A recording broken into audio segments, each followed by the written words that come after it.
Hello everyone. तो आज हम डिस्कस करेंगे एनवीएस स्टेनो जो वैकेंसी आपकी आ रखी है 2022 की, उसके बारे में डिस्कस करेंगे। तो काफ़ी क्वेश्चन आपके होंगे कि इसका सिलेबस क्या है, कब से फॉर्म स्टार्ट होंगे, हिंदी स्टेनो, इंग्लिश स्टेनो, कितनी स्पीड इसमें मांगी है, ठीक है। इसके बाद टाइपिंग स्पीड क्या है, साथ में इसका एग्जाम डेट क्या है। बहुत सारे क्वेश्चन जितने भी हैं सभी डाउट्स यहाँ से क्लियर होंगे, ठीक है।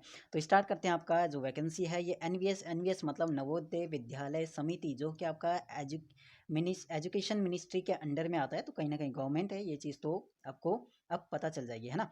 तो अब हम डिस्कस करते हैं जो भी आपके क्वेश्चन रहते हैं इसके एग्जाम को लेकर।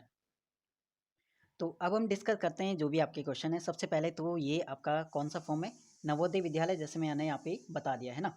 अब बात करते हैं इसका जो स्टेनो फॉर्म, इसके सभी पोस्ट इसमें और भी हैं। जैसे आपका ये रहा फर्स्ट, आपके बात करते हैं तो इसमें आपका असिस्टेंट कमिश्नर का पोस्ट कोड 1 हो गया, ठीक है।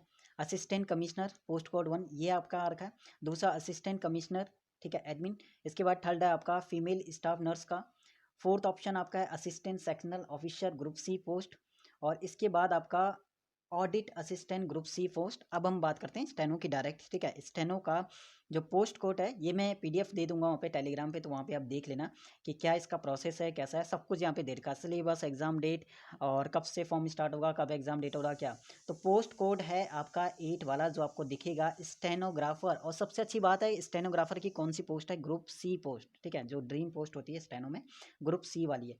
वैकेंसी की बात करें, वैकेंसी 10 है। अनरिजर्व वालों के लिए, ईडब्ल्यूएस वालों के लिए 3 वैकेंसी है, और ओबीसी के लिए बात करें 6 है, एससी के लिए 3 है, एसटी वालों के लिए वैकेंसी नहीं है। तो कहीं ना कहीं फॉर्म फिल करते हैं तो जनरल में काम आप फिल कर सकते हो, ठीक है। और टोटल वैकेंसी बात करें तो 22 है 1 ओएच के लिए। इसके अलावा कंप्यूटर ऑपरेटर की वैकेंसी यहाँ पे है, और आपका कैटरिंग असिस्टेंट है, और एमटीएस की वैकेंसी है। तो बहुत पोस्ट मतलब काफ़ी यहाँ पे है ना, जिस भी पोस्ट से आप फिल करना चाहते हैं। और चीज़ें अगर हम देखें तो ये सभी यहाँ पे देख लेना है ना। पीडीएफ फॉर्म यहाँ पे दे दूंगा मैं टेलीग्राम ग्रुप में, लिंक डिस्क्रिप्शन में। अगर ऐड नहीं हुए तो आप ऐड हो सकते हो। अब बात करते हैं जो जो इंपॉर्टेंट चीज़ यहाँ पे है, जो एलिजिबिलिटी यहाँ पे क्राइटेरिया है वो क्या रहेगा आपका स्टेनो वालों के लिए, है ना। स्टेनो वालों के लिए अगर बात करें, पोस्ट कोड आपका 8 वाला। तो अगर हम जाते हैं, ये रहा स्टेनो वालों के लिए पोस्ट कोड 8, ठीक है। ये आपका है। पे स्केल का लेवल देखें तो 25,000 से लेकर 81,000 है। वो इसलिए ज़्यादा है क्योंकि ये ग्रुप सी पोस्ट है। बहुत अच्छा ये मौका है ग्रुप सी पोस्ट। देखो वैकेंसी कभी भी आपका खाली नहीं जाएगा। जो जिसे लगता है कि वो एग्ज़ाम निकाल सकता, अभी आप इसका सिलेबस देखो, इसका जो सिलेबस है ना बहुत ही मतलब बढ़िया सिलेबस है, जो आप आराम से कर लोगे। और 100 क्वेश्चन है, 1/4 की नेगेटिव मार्किंग। अभी सिलेबस डिस्कस करते हैं, उसके बाद सोचना कि फिल करना नहीं करना, क्योंकि वैकेंसी तो आपका फिल होंगी, ठीक है। वो तो हर बार ही रहता है। आपका एज रहेगा between 18 to 27 year. Age relaxation भी है, वो आपका इस पीडीएफ में मैं बता दूंगा कितना क्या था। तो 18 to 27 ईयर्स यहाँ पे एज लिमिट है। अब यहाँ पे देखो, इंग्लिश शॉर्ट हैंड के लिए 80 वर्ड पर मिनट आपका मानना है। टाइपिंग स्पीड थोड़ा ज़्यादा है, तो इसलिए टाइपिंग को सही करते हुए चलना। इंग्लिश वालों के लिए 40 वर्ड पर मिनट टाइपिंग है। वहीं बात करते हैं तो हिंदी वाले शॉर्ट हैंड वाले के लिए बात करें तो 17 वर्ड पर मिनट है, और टाइपिंग स्पीड उनकी है 30 वर्ड। तो हिंदी की टाइपिंग जो थोड़ा मुश्किल होती है, तो कहीं ना कहीं वहाँ पर इन्होंने कम दिया है, ठीक है। तो ये आपका रहा है पोस्ट कोड आपका 8 का। ये चीज़ आपका मांगी है जो आपका एसएससी स्टेनो में भी रहता है, ठीक है।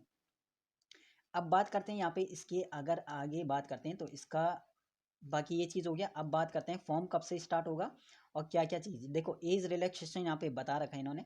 जैसे अगर बात करते हैं एससी वालों के लिए, शेड्यूल ट्राइब एससी एसटी वालों के लिए 5 साल का है, और ओबीसी वालों के लिए 3 साल का है। और बात करते हैं इसके अलावा, देखो आपका इसके अलावा यहाँ पे ईडब्ल्यूएस वालों के लिए इन्होंने शायद यहाँ पे दिया होगा, तो वो चीज़ देख लेना, है ना। ये एज वाला देख लेना यहाँ पे, जो भी यहाँ पे रहता है सभी चीज़ें एज रिलैक्सेशन। अब बात करते हैं यहाँ पे हमारा इसके अलावा इसका फॉर्म कब से स्टार्ट होगा, साथ में इसका सिलेबस क्या होगा, और ये चीज़ हमारा रह गया है ना।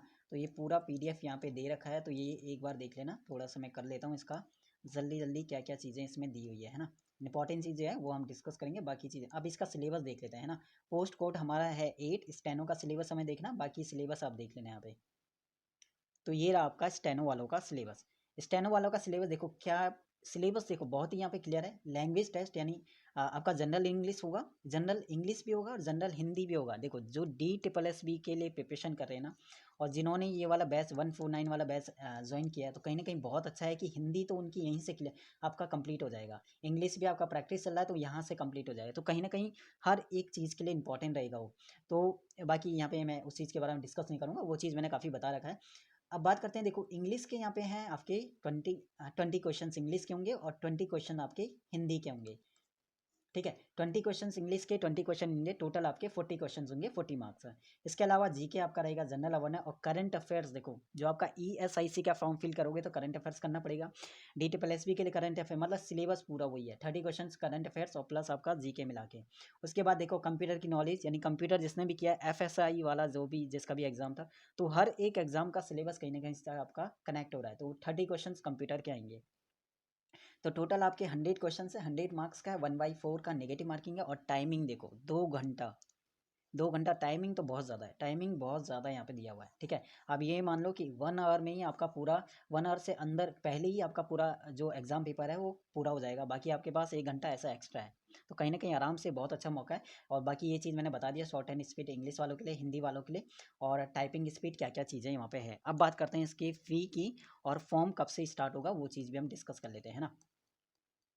तो अब बात करते हैं इसकी फ़ी की।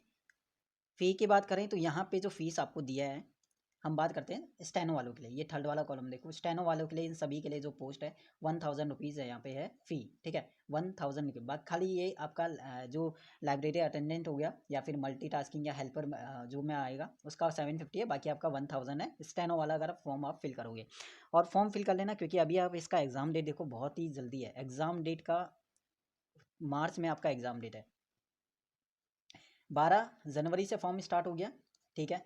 रजिस्ट्रेशन क्लोज 10 फरवरी को लास्ट डेट होगा आपका, ठीक है। इसके अलावा आपका फ़ी का भी ये 10 फरवरी सब दे रखा है। देखो CBT यानी कंप्यूटर बेस्ड जो टेस्ट है, 9 मार्च से लेकर आपका 11 मार्च, 3 दिन चलेगा, 9, 10, 11, 9 मार्च से 11 मार्च तक आपका जो एग्ज़ाम डेट है, मतलब एग्ज़ाम डेट बहुत जल्दी है, एग्ज़ाम डेट जल्दी है।